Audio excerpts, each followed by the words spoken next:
Well, what do you mean by quickly? Well, let's turn now and look at the humanitarian situation, because Anthony Lake is the Chief Executive of UNICEF, and he joins us live from New York. We are very grateful for your time here on BBC News. Every time we get an assessment from the UN, it seems to be a bleaker position on the humanitarian side. What is your current assessment of where we are as we speak now? Well, as we speak now, we're in a far worse position than we were a year ago. 10 times as many refugees outside Syria as there were a year ago. Today, 2,500 children will be crossing the border, leaving their homes and hopes behind them, although we haven't given up hope for them. So the situation is deteriorating. It gets worse every day, and the world has to do something about it. And those are pleas we've heard from the UN for such a long time, and yet we hear from Oxfam today saying that some of the donor countries, for your record appeal that you've already made, are failing to come up with the cash. How surprising, how disappointing is that? Well, it's, of course, disappointing. But I think we have to not just focus on what has. Many donors, including the British government, have been, as Oxfam says, relatively generous. We need to focus on the fact that the past contributions that we have received, and at UNICEF, our appeal for 2013 is something over 50% met, which means we still have very large needs of some almost $200 million for the remainder of this year. Those contributions have led to achieving a lot of results. Thanks to our very brave staff there and our partners there, we have immunized over 2 million children. We have brought water and sanitation to over 10 million people. That is not enough to meet the needs, but we need more generosity, more support, especially from those governments that have not yet done their fair share, so that we can deal with what is and looks likely to be a worsening crisis. Just briefly on this point, because our Prime Minister David Cameron has been talking quite a lot in the last week or so about humanitarian corridors, pushing that particular aspect to this humanitarian response. How urgently are they required on the ground?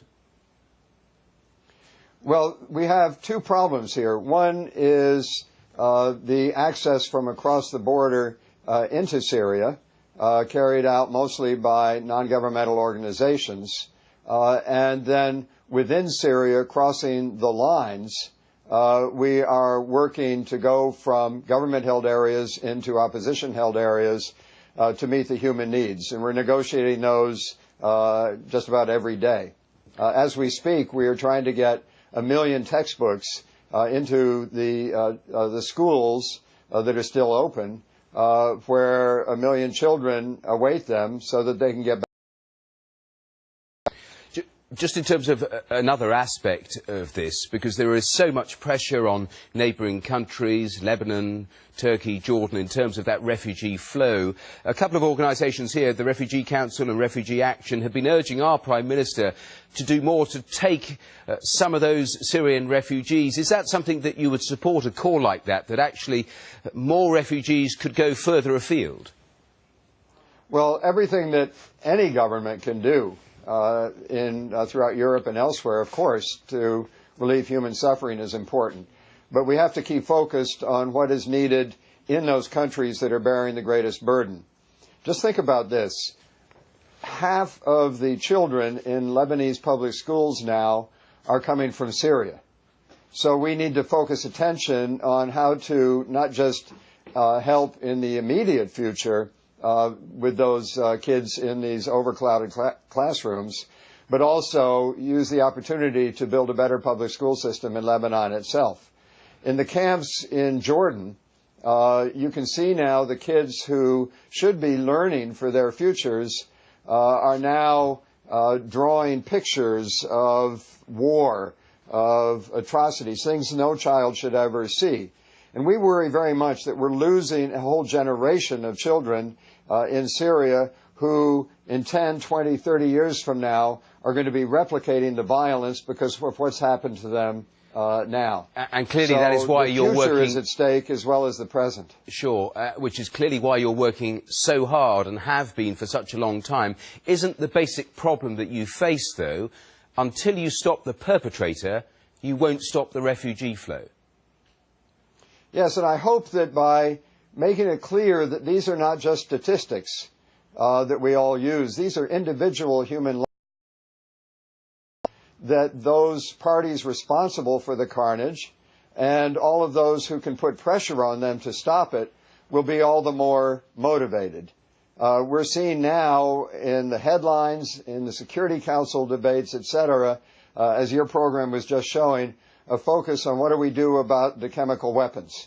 We need to focus also on the victims of those weapons and all of the victims of all of the weapons and all of the fighting that is not only destroying lives now, but as I said, is destroying the future of Syria and threatens to destabilize the region for a generation to come. Well, let's finish where we started. If there's not some sort of resolution in the next 6 months, 9 months, 1 year, what do you envisage?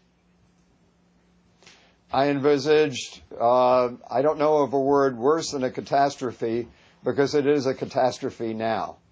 I envisage a lot more human suffering, a lot more strategic setbacks for the whole region, and as I and my colleagues in other UN agencies have been saying, enough.